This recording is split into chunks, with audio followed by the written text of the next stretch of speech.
Welcome into the Paul Farrington Show, a Week 14 reaction to the NFL season. Paul joined by Jack Weinberger and Robert Ziggy Ziegler at the University of Virginia. As always, if you're enjoying these videos, if you're enjoying the channel, please feel free to like the video, leave a comment, let us know anything you're feeling, any take you have from Week 14, and of course, please hit the subscribe button as we're trying to get upwards of 20,000 subscribers, almost at 20 million. That would have been 20 million subscribers. We'd have one hell of a channel here. Be pretty unbelievable. And if you can't listen or watch on YouTube, you can always listen on audio. Spotify, Apple Podcasts. Spotify Wrap just came out for a few people. I don't know how. Somehow we creeped in to their Spotify Wrap for podcasts. We appreciate everyone who we made it onto that list for them. And you can always follow us on the other social platforms, Instagram, TikTok, Twitter, at Paul Farrington Show. And guys, fun day of football. Especially for me and Ziggy today, and you too, Jack. Steelers fan. It was a great day. Give me my love. I mean, if producer Zach were here, it was a good day for him too. I watched the Dolphin game with producer Zach. He was jacked up. They saved their season in overtime against the Jets. Jonnu Smith eliminated today. Jonnu Smith, Ziggy. The comeback that I'm having in the battle that we're about to have for the 1 seed in our fantasy football league. Jamar Chase has some work to put in, but we're in a hell of a battle right now. For those who are unaware, which would be basically everyone listening. Ziggy had Jordan Addison, Justin Jefferson, and Sam Darnold today, and had to outpace me by 40 points to steal the 1 seed. And I'm like 20 points up or so going into the Sunday night football games. It's gonna be a good roller coaster ride to the finish. We're gonna go over a bunch of games today. We have to start on this show. The Vikings 42-21 win over the Falcons. Sam Darnold had the best day of his career today. Best game of Sam Darnold's career. I felt like he entered the MVP discussion. Now, Josh Allen's going to win the MVP. But Sam Darnold, at least when you're mentioning other guys who can be in the conversation, I think Sam Darnold has entered that conversation. He was so good today, Ziggy, that even the most jaded, scarred Vikings fans like us may actually start to believe. This was the kind of performance where we looked at the television, kind of raised an eyebrow and went, oh my God, do we have something here? It was that good. 5 touchdowns, 347 yards, 157.9 passer rating, the highest in Vikings history. A little cool fact that I saw, he's the first quarterback since Jim Hart in 1973 to have a start with a passer rating over 150 after never having one over 130 in his first 6 NFL seasons. So again, just kind of showing where Sam Darnold has come from to where he's at right now. Justin Jefferson, 7 catches, 132 yards, 2 touchdowns. Jordan Addison's been a monster lately.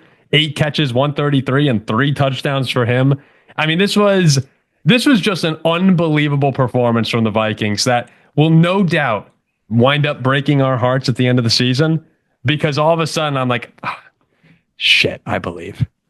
Well, I mean, Sam Darnold and Jordan Addison, big reason to celebrate today and ball out. USC going to the Las Vegas Bowl. They'll play Texas A&M. So, I mean, so they were jacked up. They were jacked up. I mean, they were jacked up, ready to go. Nice little trip to Vegas, see our old squad playing their bowl game. So I like the Vikings today. I did lay the points, minus 6.5. So everybody all week, I had a lot of people sending me messages over Snapchat and text. They liked Atlanta today, plus a 6.5. Kirk Cousins, his revenge game, coming back to Minnesota. Whereas the other side of the ball was Sam Darnold, the new quarterback on this team.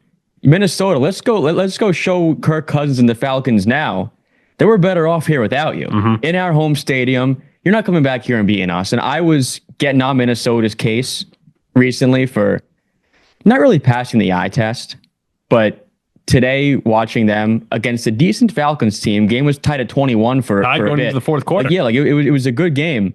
And then looking like a team who can win a Super Bowl in the last 15 minutes.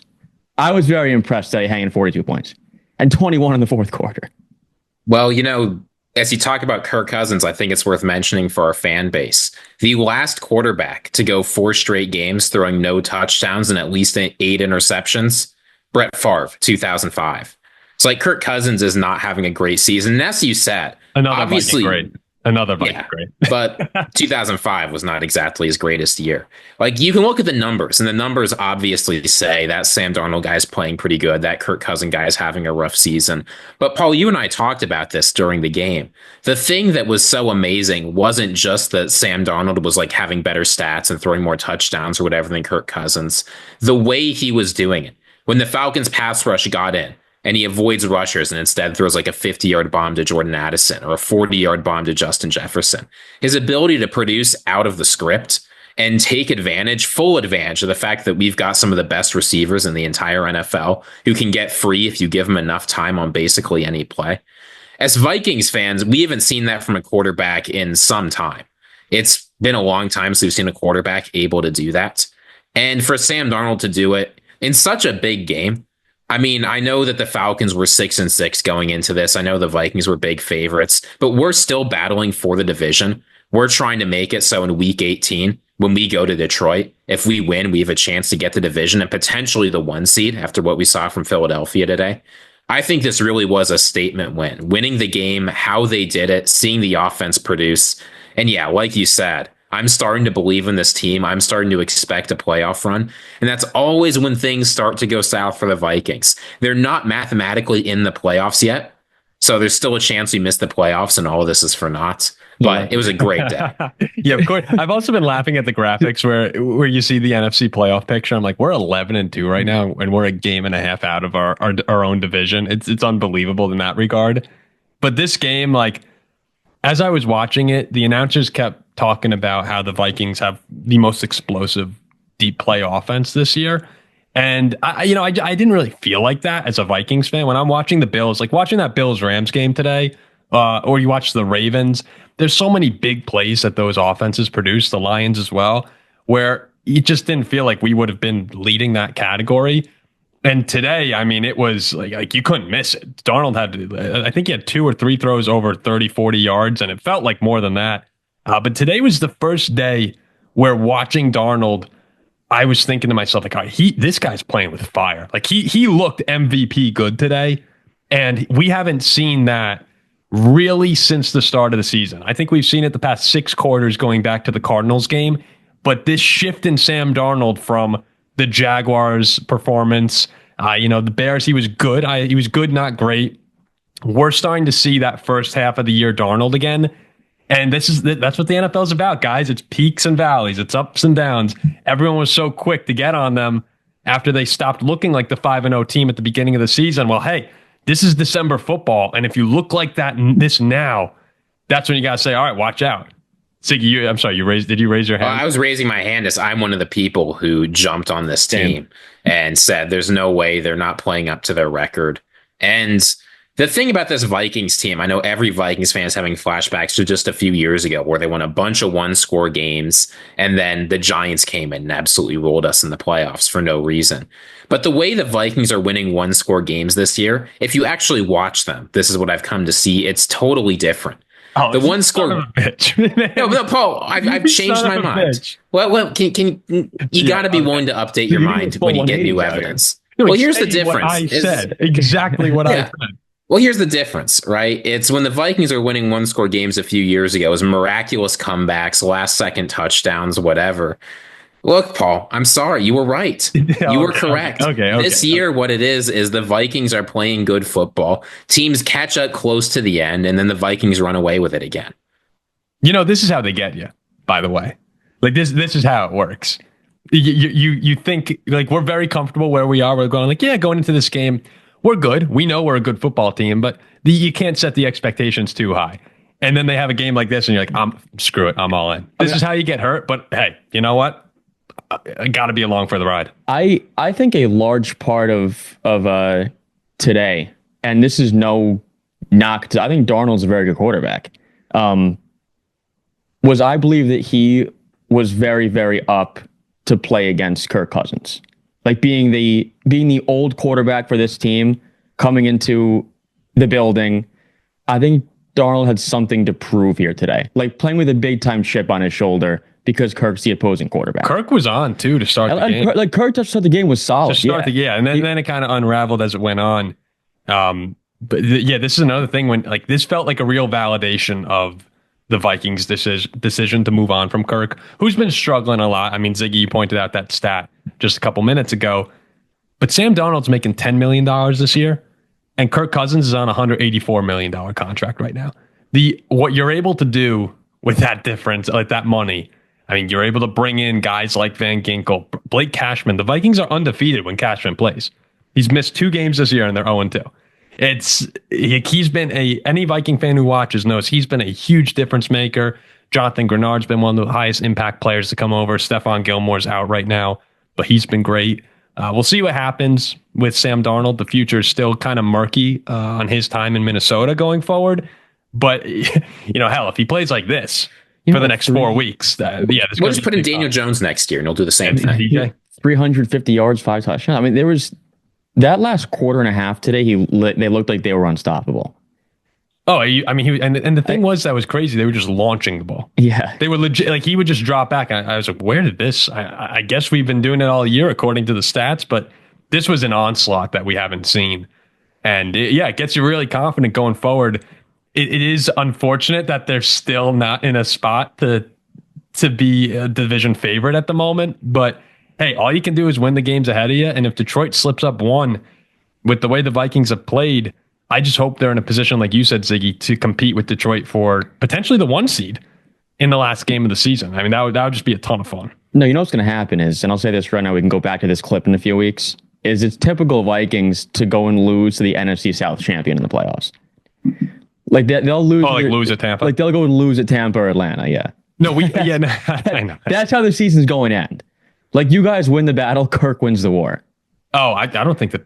I think the Bucs are going to the playoffs. Yeah, the Bucs probably are going to the playoffs. Yeah, I'm not scared of this Falcons team. The Bucs, Baker Mayfield, I can see it. After this, you lose. I don't have it in me to be afraid of the Falcons. I actually think as well. Another thing that I took away from this game is that Kevin O'Connell really has to be considered for Coach of the Year. Dan Campbell's been amazing in Detroit, but everyone knew the Lions were going to be very good, and Campbell's been awesome. I think is he currently the favorite? Probably. I'm sure he is. And then, Dan Quinn and the Commanders, Mike Tomlin, the Steelers, you guys are exceeding expectations. Jim Harbaugh has been great in his first year with the Chargers, but think about the Vikings coming into the season. They were supposed to be bad. And Sam Darnold, no one believed in him. The only people who believed in him were Vikings fans who were lying to you, saying that they were hoping that you could get the most out of him. I had him going 5-0. Oh, no, you did. I actually might have had 11-2. But I think you had exactly 11-2 at this point. But you had him losing to the Falcons for that second loss. No, I hadn't beaten the Falcons, I think. I thought you said Kirk Cousins revenge angle.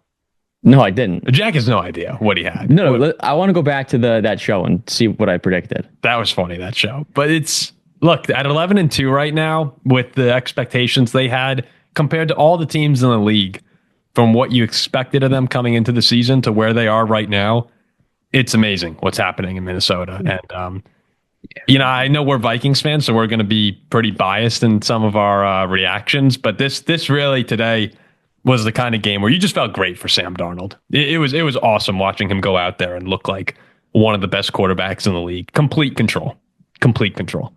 So we'll see what happens in the next couple of weeks, guys. You think they're going to a nice steak dinner tonight out in Minneapolis? Oh, yeah. Most likely, right? I think this is a big celebration night in Minneapolis. Have some steak, a little bit of wine. Next week, Bills go to Detroit, and the Vikings host the Bears on, I believe, Monday Night Football. So if Detroit, you know what'll happen. Detroit will lose to Buffalo and the Bears. Caleb will come in and beat us on Monday Night Football. But we just need one loss, Ziggy. Just open the door. Give us a shot. Give us a shot at the division. That's all we're asking for right here. Well, it's funny that you mentioned teams that have sort of brought in a washed-up quarterback and have way outperformed preseason expectations. And you said the Vikings were number 1 on that ranking. Maybe that's true. But if they are, they're a very close second to another team, the Pittsburgh Steelers. Isn't it crazy? We have 2 stories this year that are basically exactly the same. Team with a great defense, some weapons on offense, but sort of missing a quarterback, moves on from whoever they had before, brings in a washed-up veteran. Nobody expects anything. There might be a little bit of competition between that veteran and the young guy. The young guy ends up not playing after a little while, and now the veteran comes in and is playing some of the best football of his career. That's happening on 2 teams in the NFL right now. 2 teams on our podcast, too. And they're competing for the 1 seed. I mean, you look at it, it's just what it is Pittsburgh and Minnesota is just two blue sky franchise. Oh yeah, right. No, Jack, no. You got Pittsburgh, Green Bay, Minnesota. I mean, they're right up there. So we could talk a little bit about the Steelers today. 27-14. They take down. Did you like that transition, Paul? Yeah, that was a hell of a job. That was awesome. That was great. I knew where you were going. I think, oh my God, that's a good one. So the Steelers win in Cleveland or at home today against Cleveland. And this was one of those spots where going into the game, you're thinking, okay, AFC North, we've seen this before. Jack, going into this, you thought you were confident in a win. I was thinking Steelers pretty big. I had a -6.5 today. Okay. But we've seen how these AFC North games can go. And pretty quickly, I mean, I know it was close at halftime. It was 13-7 at halftime. But just watching the game early on, I kind of quickly picked up the vibe that Pittsburgh was not going to have some of the issues they had in the snow game in Cleveland. Like, it's one thing if Pittsburgh, when you talk about AFC North, like if the first game was in Pittsburgh and we beat up on Cleveland, it's a little spooky going to their place after that. But them beating us once in Cleveland, they're not going to come to Pittsburgh. And today was a good spot for Pittsburgh to blow them out.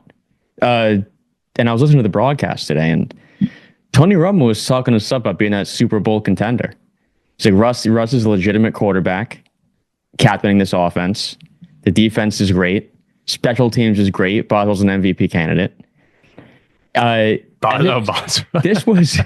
This was a huge win today because the schedule coming up for Pittsburgh is at Philly, at Baltimore, then host the Chiefs. So 3 of the top probably 5 or 6 teams in the league. And now 2 full games up on Baltimore. But if they had slipped up today, I think Baltimore wins the division. But this was a must-win. Like, Pittsburgh now is still in control. The towels are flying today. Great crowd for a 1:00 game. Freiermuth was great. Russ played great for 3 quarters. A little sloppy at first and turned it on. And this is all without George Pickens too. It was super noticeable. Like, this offense, this team can't reach a Super Bowl without George Pickens in the lineup. There is a massive difference. But without having George Pickens there, Russ played the best that he could have played. Defense was on point. We gave Jameis a hard time. Forced 3 turnovers. It was what I thought it would be. You're totally right. The George Pickens is a headache, and he's immature. He'll fight with fans. He does all of that. But he's also a really good football player. Yeah. And you watch that offense and you can see, I mean, just look at look at the receiving stats today. Outside of Freiermuth, who had only 48 yards and a touchdown, Scotty Miller, 38 yards, Mike Williams, 36, Jalen Warren, 25, Van Jefferson, 10. Like, George Pickens I completely agree with you. 100% necessary. You need him there. He's the best playmaker you have by far. One of the best receivers in the league. Yeah. The way the Vikings have Addison, they have Hawkinson, who I think is a better receiver than Freiermuth. Like, outside of Justin Jefferson, if Pickens is out, I don't think you can score with the elite teams in the AFC. And we saw today the first few drives, we were down 7-3. The first few drives, the first quarter, it took us a while to pick up our first down. Like, we were going 3 and out. The offense looked stagnant and weird without George Pickens. Then finally able to adjust, got the job done. Yep. Against a team that you're better than too. You're right. A lot better than. And Russ, for the last 3 quarters, 2.5 quarters, looked very solid. Made a couple of very nice throws. And I'm a huge believer in this Steeler team. I think we can win the Super Bowl. Do you echo that, Ziggy? I'm not sure they can win a Super Bowl necessarily, but here's what I will say. The stats for Russell Wilson do not reflect how well he played. You see, he completed 60% of his passes, 150 yards, 2 touchdowns, whatever. But that's, as Jack says, a lot of Russell Wilson's production came in that critical third quarter, right? Pittsburgh's up 13-7. You think the Browns might be able to grind it out. Boom, big touchdown pass to Van Jefferson. Next drive, big touchdown pass to Pat Freiermuth. He got it done when they needed. The reason I'm still not sure this team is a real Super Bowl contender is because I feel like I say this every week. And maybe it's getting old at this point. But the Steelers' offense, I worry, is too inconsistent, especially if they're not able to win the 1 seed if they lose a division, to go on the road or even just to play 3 games in a row against some of the best teams in the NFL. I don't think they have an offense that can produce consistently enough for that. Like today against the Browns have a very good defense, but Russell Wilson really had one outstanding quarter and a couple other decent ones. You look against the Bengals, that was a great offensive game. But then you go back and look at games they played against the Ravens or the Commanders or the Giants. And Russell Wilson looked good, but it's not clear to me he's got an offense that's going to be able to drive them through the AFC. But every week, Russell Wilson plays well enough to keep adjusting my opinion. He keeps looking better and better, and he keeps showing up when they need him. So at a certain point, as you said, Jack, they've got a hard schedule coming up. He has a real opportunity to change my mind over the next couple of weeks. They don't have to win these games, but if he looks good in Philly, he can't come out and look worse than Bryce Young just looked in Philly. If he looks good against Baltimore is a bad defense. He's going to have to do more, I think, to beat Baltimore at home than he did the last time they played them in Pittsburgh. But if he's able to come out of those games looking good, win or not, I'll change my tune and say they can win a Super Bowl. Until then, I'm not so sure. Gotcha. I think I agree. I do agree. I don't want to come out and get blown out by Philly and then blown out by Baltimore on the road. But this team has shown me so far that they've won games in both ways, which is very bizarre because they played a team like Baltimore, right? And they kicked 6 field goals, won the game. Did that to Atlanta, right? Did that to Atlanta, yeah. Then they go on the road to Cincinnati with a dynamic offense who scored 38 points and were able to somehow score 44. Against the Jets, when the Jets still had a chance, they were still a 500 team. Coming to Pittsburgh, Jets were favored. We hang 40 points on the Jets.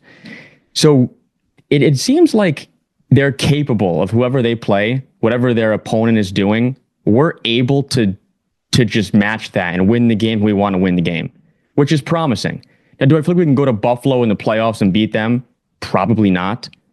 Do I feel like we can reach an AFC championship? Yes. Well, this is the best iteration of this Steelers team that we've seen. Yeah. Over 100%. The past, 5 years or whatever it might be? Since 2017. Yeah. Every game you've played in has been close. Every single one. Who have you lost to? You lost to the Colts, and that came down to a last Cowboys. The Cowboys, basically final play. Yeah, final and play. And then you lost to Cleveland in the blizzard. Yeah. And another close final minute. Yep. So you haven't been, even the Vikings losses, the Rams game, it was an 8-point game late, but the Vikings weren't really, we were getting beat that game. And I know against the Colts you came back, but the Steelers have not had a game where you go, wow, they were just completely overpowered. No, a couple plays here and there, 13-0. And that's what I want to see. That's why I really want to see them this weekend or next weekend against Philly, in Philly. And I want to see them in Baltimore. I got a bad feeling about Philly. But but if you go in there and beat them, I think everybody has to pay much more attention than they may be paying attention to right now. I was doing a deep dive. All Pittsburgh has to do to win the division is win one of the next 3. Between Philly, Baltimore, and then Kansas City at home, and then take care of the Bengals at home. And then they win the AFC North. Yeah, beat one of those. Easier said than done, taking care of this Bengals team at home. Easier said than done, but if we can get one of the 3, preferably Kansas City to home is probably the easiest, and then you have a home game, Week 18 against Cincinnati, crowd's going to be on fire, you'd like to be in our spot there. Oh, and you need the home game. You need the home playoff game as well. 100%. That would be... To be 10-3 right now, 2 games up on the Ravens with the tiebreaker, to blow the division at this point would be devastating. Yeah, for the Steelers. Because then you go on the road and lose the first round. Yeah. Oh no, that's sort of how I feel about the Vikings at 11-2. It's this is an unbelievable season, but you go on the road in the first round, you're playing a division winner, and whether or not you're confident going into their building, you're still on the road against a division winner, a good team. And you never know what can happen. I think Pittsburgh too is one of the top 3 toughest places to play in the playoffs. Oh, I know. Well, you guys have the voodoo Pittsburgh magic. Like you were just watching the game today. It was 38-yard field goal, field goals, interceptions, or linemen making a pick on a screen. Yeah. It's like I watch the Steeler games and I'm glancing back and forth between the Viking game and the other games that are on, and I just see these weird things happen in Acrisure Stadium. I'm like, I guess that's just what happens there. Like, of course, you have an interception from didn't you have a D lineman with a pick today? Keanu Benton. Yeah, I was like, I see Benton with the ball. I'm like, where does this happen other than Pittsburgh so consistently? If we can somehow beat Philly and or Baltimore, get the 2 seed, that's the AFC Championship game right there. Well, if you get the 2 seed, and Buffalo had the big loss today. We'll get to that in a second. We'd beat Buffalo. If you get the 2 seed, hypothetically, You're looking at like the Colts in the first game, the Colts or the Broncos maybe in Pittsburgh. Then the Bills in Pittsburgh. And then week 2, then a divisional round, you get Buffalo and Pittsburgd. Yeah, we beat them there. In Buffalo versus in Pittsburgh. Hey, you have a shot in That's in a 17-point swing. Yeah. Actually, unironically. Yeah, that's a 17-point swing. It might be. So, this finish the season hard here. The games are huge. Nice. All right, well, we're talking about the Bills, so we may as well talk. Probably the game of week 14 so far. The Rams beat the Bills 44-42. Every now and then you just get these Rams games. Jack and I were saying this before the show, Ziggy, where it's just an unbelievable shootout and Stafford's on and he's playing against one of the best quarterbacks in the league and you can't take your eyes off it. And that was one of the games that we got today. And it's really unfortunate with the ending. The clock management for Buffalo there on the final drive that they had where it ended with Josh Allen having his third rushing touchdown, a QB sneak, his third touchdown on the ground of the day. The situation, guys, if you didn't see the game, there's about a minute left. Buffalo had the ball on the 1-yard line with 3 timeouts still. And at the time they were down 35-44. So they're down 9 points. And you're thinking here, like Jack and I are watching this going, all right, like you get the touchdown here, 3 stops, 3 timeouts, and you have a little time until like probably 45 seconds or so, 40 seconds to get down and get a field goal and win this thing.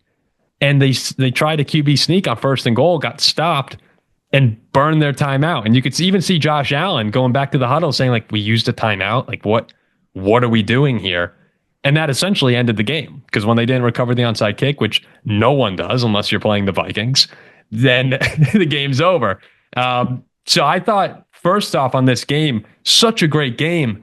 But man, like, what is going on with clock management in these teams? You got to know that if you burn a timeout, the game's basically over. Well, if you're a Bills fan, you were expecting something like this. Every single year, Sean McDermott, once or twice, just makes an absolutely baffling clock management decision that costs Buffalo the game, or some baffling coaching decision. Like, that's just how it is. And honestly, what it felt like more than anything else was Sean McDermott just panicked. Right? He didn't think the situation through. They got stuffed. He thought for sure, surely Superman scoring the touchdown. And fair enough. I thought there was no way Josh Allen would get stuffed. But he didn't think it through and didn't know what to do. So this is the first time in NFL history that 2 teams have played, both have scored 40 or more points, and there were no turnovers. Like, this was potentially game of the year.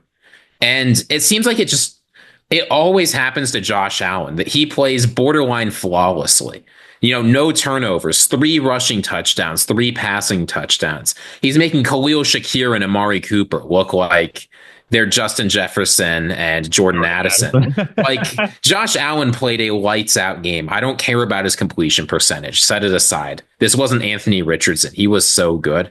And then whether it's his coach or his defense or whatever, he just gets let down in all of these moments. And it's so hard to watch time and time again that Josh Allen makes this team good enough that, like, you can't fire Sean McDermott. They're competing for the 1 seed every year, but he's being held back by the head coach and the defense.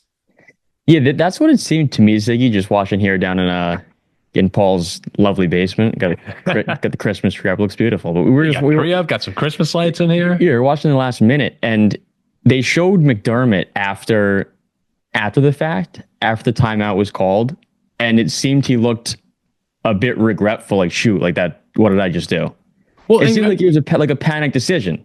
Even when they lined up for the sneak, Jack and I looked at each other and went, like, that's a far sneak. It was like a yard and a half. It was like, it was a far. It wasn't just like they were on a foot away and we're going to lean forward and get in. Like, Josh Allen's going to have to work for that.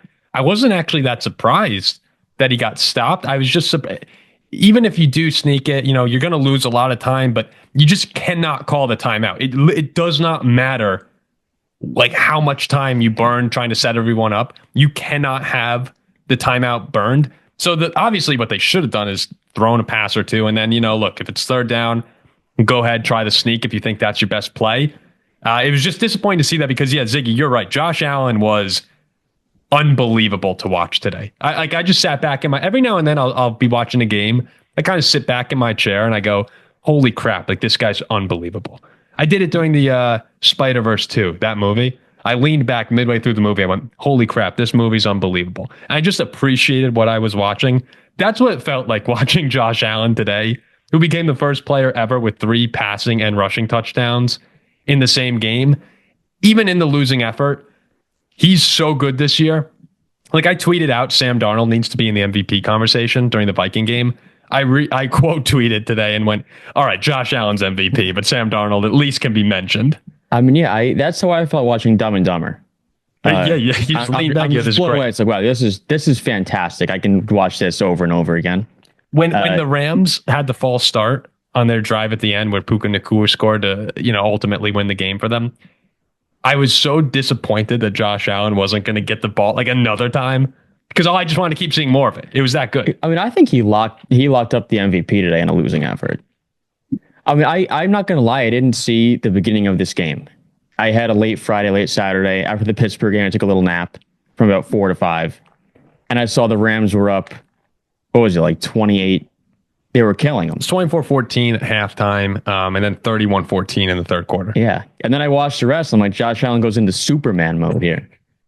Khalil Shakir had an amazing touchdown. As I was making my comeback on Ziggy, as I was making my comeback in fantasy on Ziggy, Khalil Shakir had an unbelievable 51-yard touchdown. It was a great game to watch. It was a lot of fun. But it's also such a costly loss for Buffalo. Well, yeah, and you combine this loss with the Texans loss, which was even more just baffling clock management, losing you the game. We can talk about the McDermott clock management. It's still unlikely Buffalo wins, though I'm never picking against Josh Allen in that kind of a situation because you saw what he did in the fourth quarter. There's no quarterback in the NFL except maybe Patrick Mahomes that when it's go time can just take over and win you the game. But at a certain point, do I count on the Bills to make the right decisions in crunch time in the playoffs? I feel like we've seen time and time again, playoffs and regular seasons. It just doesn't happen. And I hate making the game about this kind of stuff. You want to talk about the players. You want to talk about what happened on the field. You want to talk about the Rams having a chance to win the NFC West. Puka Nacua challenging Justin Jefferson for best receiver in the NFL. But it's so hard not to look at that and just think what's going on here. Yeah, what is going on? Where's Pickens? Is he out there? Come on, you can't tell me Puka Nacua is not having the second or third best season among wide receivers in the NFL. I get that he's been injured, but come on. And Puka what did he have? Like almost 200 yards today, right? A touchdown. I mean, he was all over the place. I mean, Puka's been awesome, but hasn't he missed half the season? Yeah, he's been hurt, right? Yeah. He's having when he plays, he's awesome. Yeah. I mean, this is for the Rams, though. What are they now? 7-6? Yeah, wait, real quick before the Rams, I do just want to say one last thing on Buffalo. If I were a Bills fan today, like the win is the loss is crushing because if you go to 11-2, the Chiefs, I still expect the Chiefs to win the rest of their games, but they do go to Pittsburgh. They go to Cleveland's been a tough place for some teams. They have the Texans. They go to Denver. You just need him to drop one because you got the tiebreaker. One of those. Yeah, you have the tiebreaker. And then you're looking at, hey, if we can go in and beat Detroit next week, much easier said than done. We have New England twice and the Jets at home. So this loss here felt like it might have crippled their 1 seed chances. I just don't see Kansas City unless they lose to the Chargers tonight. And we'll know by the time you're listening to this, that game will probably be over. But unless the Chiefs lose to the Chargers tonight, it felt like Buffalo really lost out on an opportunity to have it go through Orchard Park again. I mean, I think the fact that Buffalo, and I get your point because it really does stink about dropping this one, is you got to go to Detroit next week. But again, tough to pick against Buffalo. That's going to be a great game. But the fact that Bills have the tiebreaker over Kansas City means there's still some life in my eyes. Because I could see slight life. I could see KC losing in Pittsburgh. They have to lose 2, and you have to beat Detroit. Yeah, but Cleveland has beaten Pittsburgh and Baltimore in Cleveland. Yeah, no, there's a chance. Like Paul says, if you win this game, you can say, all right, we probably dropped Detroit, but it's okay because we can win out very easily. You could afford it, right? But saying when you're in a position like back against the wall, you have to go into Detroit and face this Lions team who won't take it easy on anybody. Like, there's no way you sneak out a win against the Lions. You have to just you have to physically outplay them for 60 minutes. I don't like those odds. I'm not sure that they actually could afford another loss for the 1 seed. I have a hard time seeing, again, we have to see what happens tonight with Kansas City. I have a really hard time seeing the Chiefs dropping 2 of their final 4. The ridiculous thing is Buffalo's so much better than Kansas City, too. Well, they crushed them this year. Yeah, Casey will get the 1 seed and go to the Super Bowl. No, and that's part of the problem that Buffalo's going to face. When you go into Kansas City, it's another place where weird things happen. You can't really explain it. It just, I guess you can. It's Patrick Mahomes doing amazing things at the end of the games. But weirder things happen than just Mahomes being great. And it would have been like next week in Detroit would have felt a lot more like, hey, if we win this one, like I think the Chiefs will drop one more game this year. And if you beat Detroit, the Bills will probably think like, all right, you can kind of coast by the Patriots and the Jets. Buffalo's talented enough where they can sort of go on autopilot. They won't, but they probably could do that. And now I feel like next week against the Lions, if the Chiefs win tonight against the Chargers, you're like, we're 2 games back. Just a little bit harder to get as motivated up for that game. But I mean, as you would have. But now you're competing for the 2 seed, so you do have to be up. Now it's nerve-wracking. I mean, you can get the number 3 seed and play 2 games on the road. Yeah, and that 3 seed, by the way, that 3 seed in the AFC at the moment is the Baltimore Ravens. So would you rather have the Ravens or the Colts/Broncos in the first round? That is a really, really big difference for Buffalo going into next week. So you got to turn it around. What are you laughing at, Ziggy? I thought you were about to say that's a really, really hard question. And I'm like, what's this guy talking about? That's hosting Baltimore and then going on the road. Whereas the 2 gets to host the 7 and then stay at home. Yep. Yeah, I mean that's a massive. So it's a huge disappointment today against the Rams, but you got to be up for the Lions because who knows when the Steelers? The Steelers are the Steelers. They find ways to win games. If they go into Philly and win that game, I might be there. It's on. I might be there next week in Philly. Steelers getting the 1 seed would be heinous. You know we're not losing in Pittsburgh in the playoffs. The Steelers getting the 1. Can you imagine if the Steelers and the Vikings had the 1 seeds? They were going to the Super Bowl. That's a collision course, right? Yeah, it's a collision course. I don't think weird crap happens in Minnesota, though. No, it doesn't. You might be beat there. Weird stuff happens in Minnesota against us. Usually against us. Yeah. Well, except the miracle. If we host the Chiefs, it's a battle of like fluky crap. It's like what's gonna pan out. Oh, I think their fluky crap somehow exceeds yours. You think it does, even in Pittsburgh? Not historically. Even in Pittsburgh. Probably not in Pittsburgh, honestly. Oh, that's close. Like the Chiefs will go back to being the Chiefs after Mahomes is gone. You will always have the fluky crap. That will always happen. The Chiefs are just in a magical. They're like the Patriots. They're in a magical run here. Sorry, Jack. Before you were bringing up the Rams and the NFC West race, so it's a huge win for LA, who's right back into it, and they're actually. I find them to be a very scary team when they're fully healthy. We all remember the Thursday night game, one of our best videos of the season, reacting to the Vikings loss. When Puka and Cooper Kupp are there, they're dangerous, and they can beat anybody. They showed it today. Buffalo is arguably the hottest team in the league, and they go punch for punch with them the entire way. Stafford can turn it on, unlike many quarterbacks in the league.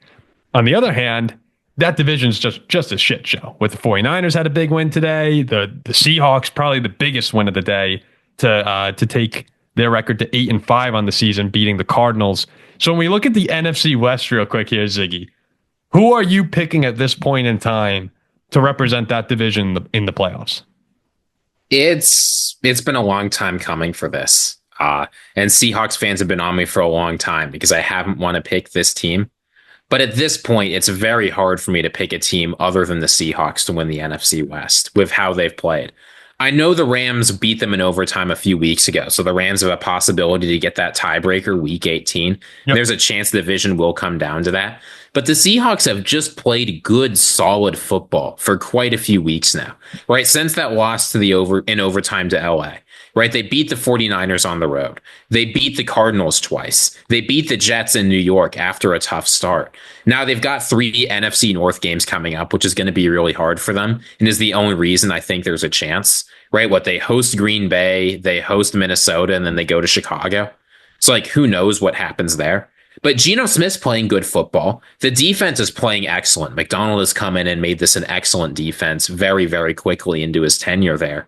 And the Rams, while they've looked like the best team sometimes, they also have some inexplicable games on their schedule, right? I mean, of course, you're very happy about beating Buffalo, but you got blown out by Philadelphia. You played close games against the Patriots and the Saints. The Dolphins beat you. I think that Seattle's winning this division, but at this point, the Rams are really the only contender. The Rams are very, very inconsistent and probably the weirdest team in the NFL. Where if they I thought they were going to beat Philly at home in that primetime spot too and got absolutely rolled. And they show up against Buffalo and put up 44 points and win. The inconsistency for me in terms of a playoff push, especially next week, you got to go on the road to San Francisco, might be a little bit too much. On the other hand, though, Seattle plays two of the better teams in the NFC the next 2 weeks. I know it's at home, but Green Bay and Minnesota, not easy games. If Seattle drops one of those, whether it be to Green Bay or to Minnesota, and the Rams win 3 of 4, including beating Seattle, is that the Rams division? Yeah, the Rams have the tiebreaker. It is, right? Because I think the Rams will beat the Jets. They'll beat the Cardinals at home. Then it comes down to hosting. This Thursday night game is huge in San Francisco. Yeah, but even still, like if you drop that and the Seahawks can lose to either Green Bay or Minnesota, and the Rams win out against the Jets, Cardinals, and Seahawks, that's the Rams division. I do think it's very likely this division comes down to that Week 18 game. I think it's for sure it's going to. San Francisco can still get there though, right? So the 49ers are 6-7. They're 1-1 against the Seahawks, so it depend on they'd need to win out, I think, to get the divisional record tiebreaker and the rest. But if they win out, including beating the Lions at home, that's their only path to winning the division. So they got to go to Miami, beat the Lions at home, and a then really tough schedule. Cardinals. Right now, though, Seattle really showed me something today. I loved the Cardinals today. I thought it was a great Cardinal spot, chance to get revenge at home in your building where you've been great the last few times you played there. Mm-hmm. Geno outplayed Kyler, and I mean, I was impressed. Like the last 2 weeks, I took Seattle to beat Arizona at home, then to beat the Jets. But now to beat the Jets the way you did, come back across the country, big game at Arizona, and to beat him by double digits, and Geno looked good, Seattle showed me a lot today. Now they're back in their home building for the next 2 games. Charbonnet was amazing today as well. They ran all over him. He got me 33 fantasy points on my bench. I'm like, you got to be kidding me. No, we talked about how great the Cardinal defense had been the past few weeks, and Seattle came out and just punched them in the mouth in the first half. And again, what did we say in the preview show? We talked about turnovers being a huge factor in this game. And I mean, they're a huge factor in every game, but we were talking specifically about how Geno leads the league in interceptions, or was up there for league leaders in interceptions. In the previous game they played, Kyler had the super costly turnover, 16-6 game. He threw a pick six in the third quarter of that one. Like, who would make the costly mistake? It was early on, Kyler threw the early interception again, and they had 2 picks. He had 2 picks on the day. So Seattle, they've been opportunistic lately. As the defense surges, to see the offense kind of explode the way they did earlier in the game today. I have a question for you guys about the NFC West, if you don't mind. No, I mind. Don't ask it. 3 questions. Who has the highest ceiling of these 4 teams to you right now? Are we saying like realistically for the rest of the year? No. I mean, like in a playoff game, right? Like, let's say they're in a playoff game. Yeah, I just mean like we can't imagine that Christian McCaffrey gets healthy. Are we saying like no McCaffrey? No, okay. No McCaffrey. Like right now, who is the highest ceiling? I think it's the Rams. Especially going the Rams. Yeah, 100%. Yeah, LA. Yeah, the Rams. Highest floor. So who's consistently the best? Is that right now Seattle? I think it might also be LA. I think it might also be the Rams too. Yeah. The problem is that bad. Even Like the thing for the Rams is like they've got a high floor, they've got a high ceiling, but there's so much variance between that floor and ceiling. The Seahawks, I feel like it's a lower floor and a lower ceiling, but they're hitting the upper quartile of that distribution a lot more than the Rams. Yeah, okay, I actually get what you're saying. If the Rams are the NFC West winner, so they get the 3 seed, hypothetically, right? Probably, yeah. It's hard to believe the Bucks are jumping them. I mean, who do you trust more than to go to Philly or Detroit with a chance to win? Geno Smith or Matt Stafford and the Rams? And it's got to be the Rams. I think anyone in the NFC, especially you talk about the contenders, the Eagles or the Lions, you say, who do you not want to face? in the playoffs. I mean, Buffalo went into Seattle and kicked the crap out of the Seahawks. I don't think Seattle is as trustworthy or as good as the Rams' ceiling could be. The 49ers look good today. I mean, Seattle is a game up, so I right now it's going to lose. You're not going to get very far telling Jack the 49ers look good today.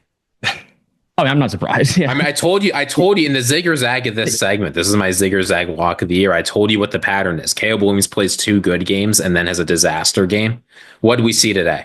Exactly the same thing. Now we'll stink for 5 more weeks and have another good game. It's probably too late for San Francisco, especially because of the schedule that they have coming up.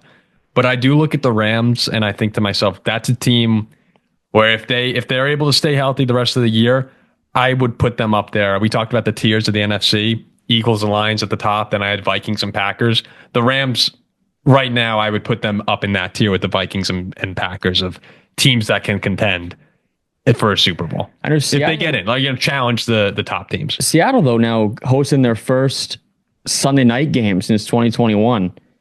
Them getting Green Bay and Minnesota at home in their building and place is going to be rocking. Oh, it's going to be unbelievable. If they get those 2 games, Seattle wins. 100%. And no one wants to go to Seattle. No way. No one wants to go to Seattle in the playoffs. I don't think that their ceiling can compete with there's no way in my mind that they go to Philly and then to Detroit and get to the Super Bowl. I can see the Rams pulling that off. It would take a lot. So I think that the Seahawks are a more limited team. But yeah, given the way that the schedules are going to play out and where they are positioned right now, Seattle's in a great spot to host a playoff game, and I don't want to go there. That's right now where the Packers are probably going to go, and that would be a hell of a playoff game. Packers at Seattle. We've seen that game in the past in the playoffs. Yeah, we have. Packers fans won't be happy about that. Yeah, but we have. All right, why don't we finish up here? Everyone wants to talk about. Why don't we what? Oh, finish up. Oh. We'll talk. Try to throw it in there, Ziggy. So the Saints go to the Giants in just a thriller. And no, kidding. We're not. I was going to say. That game was kind of a thriller. It actually was a thriller. It's so fitting, a blocked field goal. Right. Like a block. I'm like, right. I felt kind of bad. Is it just me, or does it feel like more NFL games this year than ever are ending on blocked field goals? I feel like it happens every week. Who's it happened to? The Bears? The Giants? KC gets one against the Broncos. Yeah, the Broncos. Kind of makes sense. But man, both New York teams crushing losses. I mean, they're not going anywhere this season, but you can at least lose with some dignity. Yeah. I just don't. Did you see the bags over the Giants fans? Yeah, but I just don't understand how. The Jets are one thing, but how are I view the Giants like I view the Steelers. Like, how can the Giants ever be this bad? Like the New York Giants, they shouldn't be this bad. You don't have a quarterback. You keep making mistakes. You double down on a quarterback who's not worth investing in. You let your star player go to your biggest rival. I mean, the laundry list of mistakes that they've made continues to grow. I just feel like the Steelers are a smart organization. The Giants are not. They are both blue blood franchises, but the Steelers consistently. Mike Tomlin. I mean, that is you have Mike Tomlin. I feel like it's a real shame. It is. The Giants should never be this bad. It's sad. Like, you see him lose to the Saints on a blocked field goal with 10 people in their home stadium today. It was bad. But Joe Shane has all the media connections to get people writing stories about how he should get to keep his job for another cycle because they didn't get a chance to take a quarterback. And what was he supposed to do? I've enjoyed fine Mediterranean cuisine with Joe Shane 10 feet away from me. Same. I was there too. Good guy. He's with his family. Our friend Will. All right, let's talk about the game people actually want to talk about. Remember Will said, hey, he was after the playoff game against the Vikings. He said, hey, love what you're doing with the franchise. Yes. It's been downhill since that. Will might have jinxed Kava run. Okay. So the last game we're going to talk about, the Eagles beating the Panthers 22-16. I think Bryce Young's been playing a lot better. Lately, I mean, and from where they were, it was quite a bad spot. Hard to do worse. But I actually thought at the end of the game when they had the ball on the 2-yard line, wherever it was, I've seen Bryce Young go on a bunch of game-winning drives before. In particular, every single win in his career is a game-winning drive. But yes, I think Bryce Young in the clutch, generally speaking, is a very good quarterback. The NFL will have to see it more.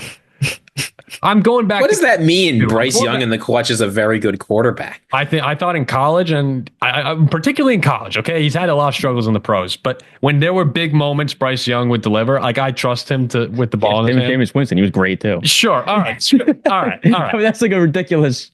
It's a ridiculous like take. I'm not saying like if Bryce Young is, if I could pick any quarterback in the league to go on a game-winning drive, I want Bryce Young. I just believed in him in this game. Okay. I just believed in him because I've seen him do it in college against Texas A&M and Missouri, against Auburn in the Iron Bowl, against Texas. Yes. Okay. I think that he's a guy who doesn't lose his cool under duress. No, Xavier will get lost his cool. So getting to that, the Panthers were what? A foot away from beating Philly. And it was for anyone listening to this, it's a lot of NFC North people. It's Lions fans, Packers, Vikings. We're all competing with the Eagles for seeding and potentially bye weeks in the playoffs. So we're all rooting against Philly, and watching Xavier Legette streak down the field wide open and having that ball look like it's caught and then ruled an incompletion was just totally crushing as an NFC North fan, a Viking fan in this game. But I thought Philly, the Panthers have been giving people problems, but this game did make me think for a second, okay, maybe they're not as unbeatable as I thought. Like for a while there, it was starting to look like Philly might just be a machine. And it's nice to have these games. I thought Detroit against Chicago was one of those where you go, okay, they're not a machine. Like they bleed too. You know what I'm talking about? I don't think the Steelers bleed. Except maybe the Steelers. I think we're robotic. But no, I get what you're saying. I'm kidding, by the way. We also bleed. I was actually super, super thrilled that Philly held on today, because if we're going to Philly next week. And yeah, right. And if they had just dropped this game, that's like 35-0 next week off a loss. To me, this was a spot where it was kind of a sandwich spot for Philly. Kind of a tough spot. You just won at Baltimore in a huge game, Sunday Night Football. You have Pittsburgh next week. In another Pennsylvania team. Yeah, like another huge game, in-state rival. This was that weird in-between spot against a team who you're probably taking lightly. And I just don't think they were up to play. Who have been playing well lately. Where they have, but I just don't think Philly was up to play today. That's what I thought it came down to. It's as simple as that. I just think they were lazy, overlooked the Panthers, and survived. Oh, yeah. I still think they're one of the best. It's that sandwich spot between a big win and a big opponent coming up. I think they took them lightly. That's all I think it was today. I don't know. I mean, I think there's certainly some of that there, but it's also just the Carolina Panthers actually played decent football, and the Eagles didn't have a ton of answers. I mean, you can say like the defense sort of let stuff up or whatever, but the passing game didn't look good. This was yet another game where the Eagles really relied on Saquon Barkley to get it all done. And long term, right, with some of the playoff matchups that you're going to be getting in the NFC's got a lot of good run defenses. The Vikings have a solid run defense. The Packers have a very, very good run defense. The Lions have a strong run defense. They are ultimately going to need more from the passing game than we've seen, because this is 2 weeks in a row now, right? There was the Ravens game and then this Panthers game where Jalen Hurts in the passing game didn't look as good as it did for the first half of the season or so. But yeah, Paul, like you said, it would have been huge for us if the Panthers had won. They didn't. The Eagles won. They got away with it at home. But I'm definitely keeping an eye out on the Steelers, who I think are going to be able to stop Saquon Barkley in the run. We're going to need to see more from this Eagles passing game next week. Yeah, it's been 9 straight wins now for Philly. And until today, they've kind of done it convincingly. I mean, what was the last test they really had? The Jaguars, probably? Because they had Jacksonville and they beat up on Dallas. I thought they beat the Commanders soundly, beat the Rams soundly, honestly beat the Ravens soundly. And then today was the first time in a while where they've actually been challenged. So maybe it's even a good wake-up call for Philly, who's kind of been coasting lately. And that could kind of be a scary thing for a lot of us NFC fans who...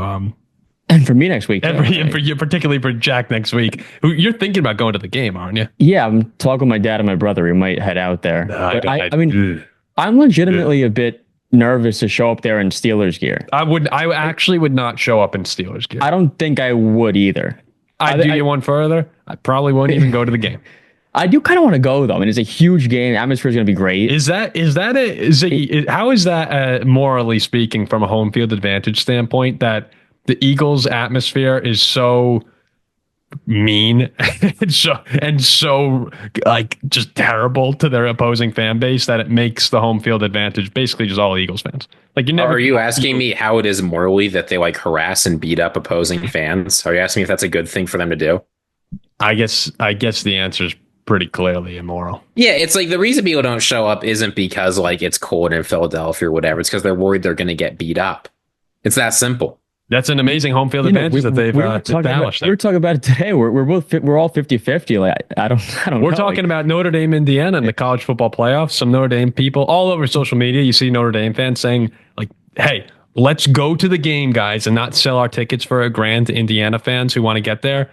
Can you imagine if instead of just being polite, welcoming hosts, as Notre Dame is known for, if we were just like beating up on fans every year and Indiana's like, I don't want to go. I remember our freshman year, Paul, was you and me in that Georgia game, right? And like 80,000 Georgia fans just took over our campus. That was we were walking away from the game and this Georgia fan goes over and says, like, boy, howdy.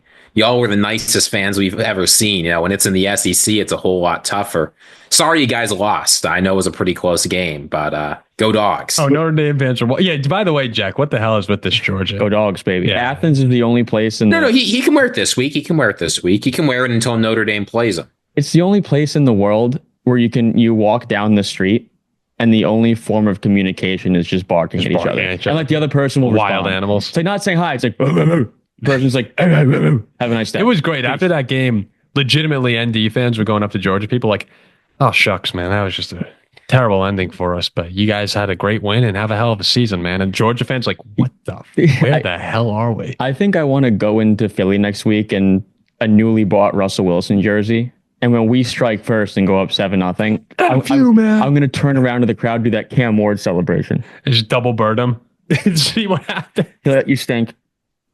If Russell Wilson threw a touchdown to Pickens and you just double birded the Eagles crowd, maybe throw in like an F you guys, I think we're probably picking up Jack in the hospital. I have something flying towards my face in like 10 seconds later. Oh yeah, no, you're going down. Yeah, you're going down. All right, we'll wrap it up here. Week 14 reaction show.